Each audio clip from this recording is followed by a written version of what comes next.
Fala, meu povo, tudo bem com vocês? Como é que vocês estão por aí? Bruno de Oliveira aqui do E-Commerce na Prática. Para mais um vídeo, mais uma vez, eu vou falar de Americanas, né? Um caso que tem aí chateado muita gente nos últimos dias. A cada dia uma reviravolta, a cada dia, novidades, a gente nunca tem transparência por parte da empresa, enfim.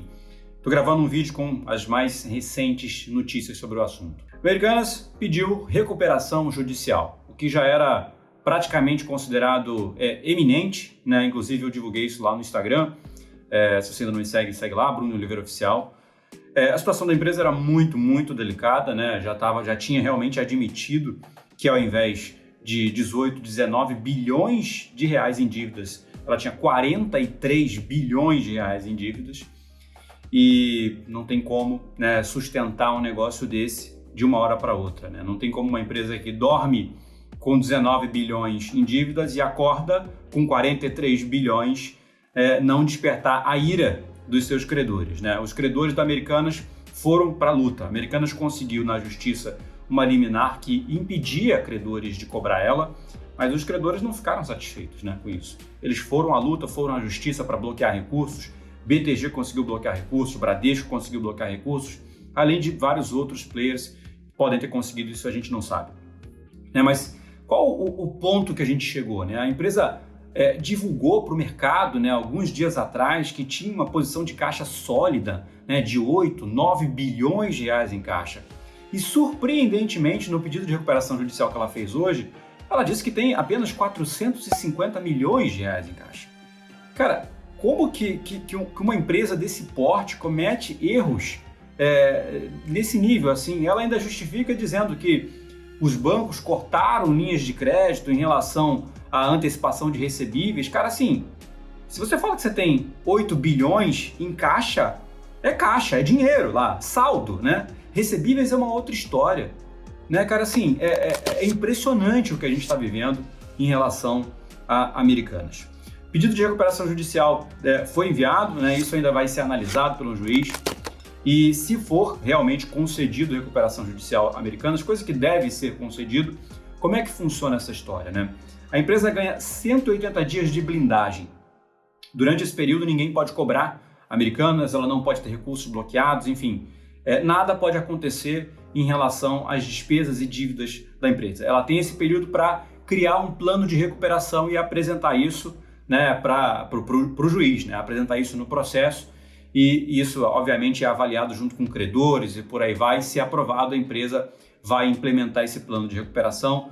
Uma recuperação judicial desse tamanho, a gente está falando de uma recuperação de 43 bilhões de reais, só para você ter uma noção, é uma das maiores recuperações judiciais, caso seja aprovada, né? Já é uma das maiores recuperações judiciais da história do Brasil. É algo para 3, 4 anos, né? Mas assim, sendo muito sincero, muito franco, muito honesto com vocês, a Americanas é uma companhia pública e a gente tem acesso aos dados, né, a números, a balanço, apesar dos dados deles não serem nem um pouco confiáveis, é o que a gente tem para analisar. É uma empresa que tem um faturamento estimado em 25 bilhões de reais no ano passado, mas que tem uma margem líquida de 0,15%. E aí, o questionamento que a gente faz é, como é que uma empresa que tem 25 bilhões de faturamento e uma margem líquida de 0,15% vai pagar 43 bilhões em dívidas? Não tem como ela pagar, né? Mesmo num processo de recuperação judicial. Então, o que deve ser feito, né? Além de ter toda uma reestruturação financeira para tentar aumentar essa margem líquida, a empresa vai precisar se desfazer de ativos. E ela tem hoje ativos valiosos, né? Ela comprou o Hortifruti tem um pouco mais de um ano, então é um ativo que vale aí 2 bi e meio, que provavelmente vai ser vendido. Ela tem uma participação em uma rede de lojas de conveniência, tem uma participação em uma rede que é dona do grupo Imaginário. Ela tem o AMI Digital, que é um meio de pagamento que, apesar de não ter um valuation público declarado, é uma empresa que a gente sabe que tem a sua relevância. E, assim, tem inúmeras coisas que podem acontecer. A companhia pode ser totalmente desmembrada, né, para liquidando dívida com credores, para fazer caixa, enfim, para a empresa se recuperar. Lembrando que a Americanas compõe 3 grandes marcas no e-commerce brasileiro, Americanas, Submarino e Shoptime, que inclusive eram marcas separadas antes da criação do grupo B2W. Eram empresas distintas que se fundiram, criaram a B2W e mais recentemente, ano passado, ano retrasado, B2W e Americanas e Lojas Americanas, que eram empresas do mesmo grupo, se fundiram. né? Então, qual a situação? Cara, a empresa provavelmente vai ser completamente desmembrada. O grupo Americanas, como a gente conhece hoje, daqui a alguns meses, alguns anos, não vai existir mais, né? A gente dificilmente vai ter um cenário de lojas fechando da noite para o dia, porque não é assim que acontece. Conforme eu falei, a recuperação judicial sendo decretada, a empresa tem um prazo de blindagem, então ela consegue preservar o caixa, preservar os recebíveis para ela. Mas olha só o ponto, cara, assim, a gente está falando de grandes credores que têm poder para poder contratar grandes escritórios de advocacia e solicitar bloqueio de recursos, como BTG, Bradesco.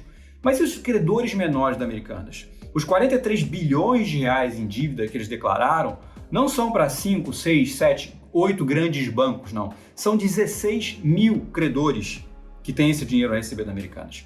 Eu imagino que os mais prejudicados vão ser os menores, né? Isso aí é óbvio. A corda sempre arrebenta do lado mais fraco, né?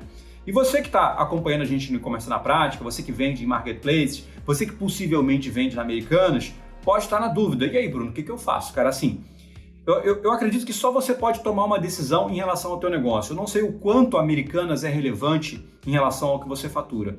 Mas se eu estivesse no teu lugar, certamente eu deixaria de vender imediatamente na Americanas. Isso não vai garantir que eu receba os valores que eu tenho para receber, os valores que estão lá.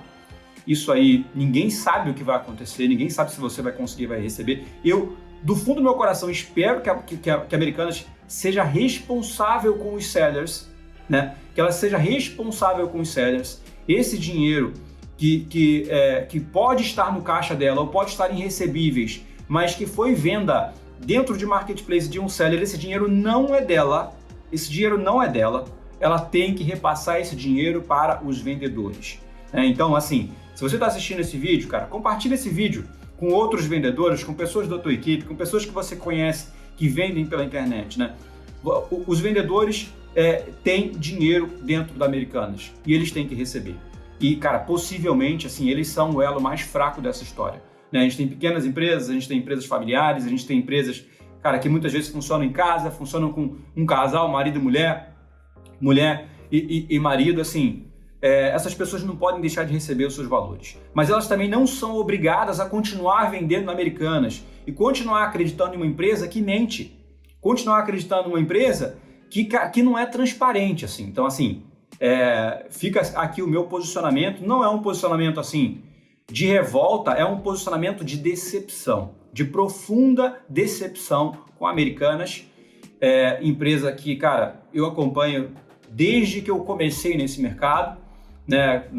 Eu comecei nesse mercado em meados do ano 2000, existiam pouquíssimos players no e-commerce brasileiro e a Americanas era um deles. Pouco tempo depois já surgiu o Submarino, que é uma empresa que eu sempre acompanhei também. Então, assim, o sentimento é de profunda decepção para o que está acontecendo, mas a gente tem que ser prático, a gente tem que ser racional, né? Se você é um vendedor que tem um porte um pouco maior e tem uma estrutura jurídica, converse com o seu advogado. O que você pode fazer em relação ao que você tem para receber dentro do Americanas, tá? Converse com o advogado, mas acima de tudo, pense muito bem, converse com seus sócios, converse com seu gerente, converse com a sua equipe e, cara, avalie se você realmente pode continuar vendendo dentro da Americanas ou não. É o que eu falei, assim, dificilmente a operação deve deixar de existir de uma hora para outra, tá? Mas se tratando dessa empresa, tudo pode acontecer.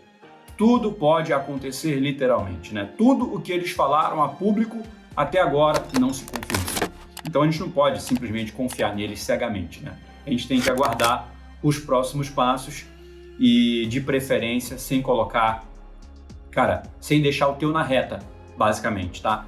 Então, assim, esse é o meu posicionamento, tá? Aqui em relação ao e-commerce na prática. Um dia triste, cara, para o nosso mercado de varejo, mercado de e-commerce. Eu espero, independente de toda a incompetência da diretoria da Americanas e decepção que todo o mercado está sentindo, eu espero profundamente que essa recuperação judicial tenha êxito, que eles consigam realmente sair dessa, apesar de matematicamente ser muito improvável que isso aconteça, tá? Então, assim, desejo sorte para o pessoal da Americanas, apesar deles não merecerem e apesar de não ser isso que eles precisam, né? Eles precisam de muito mais coisa além de sorte, mas um pouquinho de sorte pode ajudar. Agora, você, seller, que está aqui me assistindo, que está acompanhando a gente sempre aqui no E-Commerce na Prática, fica aqui meu voto de solidariedade em relação a você. Deixo abertas as portas do E-Commerce na Prática para te ajudar nesse momento difícil. Cara, conta com a gente, tá? A gente está aqui para isso, esse é o nosso papel, inclusive faz parte do nosso papel. A gente vai estar sempre aqui para poder ajudar, sempre que a gente tiver fato novo, sempre que a gente tiver uma estratégia nova, a gente vai vir aqui para tentar te ajudar a sair dessa situação difícil, tá? Agora, reflete muito bem se você continua ou não dentro da Americanas. E eu vou deixar um ponto, cara, de atenção fortíssimo nesse vídeo. A gente sempre tenta no nosso negócio concentrar esforço naquilo que está dando resultado, e geralmente é aquilo que dá resultado mais rápido, é onde a gente concentra. E cara, assim, nesses últimos anos, né, não só do tempo que eu trabalho com e-commerce, há muito tempo, mas eu estou ensinando pessoas a fazer isso há 7, 8 anos. Né? E assim, eu vejo muitas pessoas conseguirem ter resultados nos marketplaces e ficar preso nisso para sempre. Né? E assim, até então, o grande problema que a gente via em relação a isso era em relação à reputação. O marketplace derruba a tua reputação, você começa a perder venda. Né? O marketplace bloqueia a tua conta, você começa a perder venda. Gente, isso aí já era um risco tremendo que ainda existe. Tá? Agora, o risco agora é ainda maior. O marketplace faliu. Como é que fica o teu negócio? Você basicamente deixa de ter um negócio, não por sua culpa, por culpa deles. Agora, talvez seja a sua culpa ficar dependente deles. Não é para se lamentar, mas é para resolver. Tá? É para resolver. Talvez você já tenha tentado, eu sei, muita gente já tentou, mas é o que eu falei, né? Você dedica tempo, esforço para criar prioridade, e a prioridade para você é o que está funcionando, mas você precisa buscar mais conhecimento. E esse é o meu papel, esse é o meu mercado de educação. Eu sei que só a educação é capaz de tirar você da dependência do marketplace. Tá? Eu deixo aqui, novamente, abertas as portas do e-commerce na prática, para que você possa ter conteúdo, conhecimento para te ajudar a diminuir essa dependência dos marketplaces, seja Americanas ou qualquer outro. Tá? Isso não é saudável. Isso não pode continuar dentro do teu negócio. Beleza? Links aqui embaixo para você conhecer um pouco mais a nossa escola, que está com as portas abertas para te ajudar nesse momento. Beleza? Bom, gente, espero ter novidades sobre esse caso positivas. A gente está precisando de notícias positivas em breve. E fica aqui minha mensagem para você em relação a Americanas. Agora me conta, o que você está achando dessa história? Qual é o teu sentimento em relação a isso, cara? Comenta aqui embaixo. Eu, particularmente, lembro da loja Americanas desde que eu era criança. Então, é uma coisa, assim, muito, muito impactante para mim. Eu imagino que para você esteja sendo o mesmo, né? Comenta aqui embaixo, vamos bater um papo sobre esse assunto. Vou ficando por aqui, um forte abraço e até a próxima.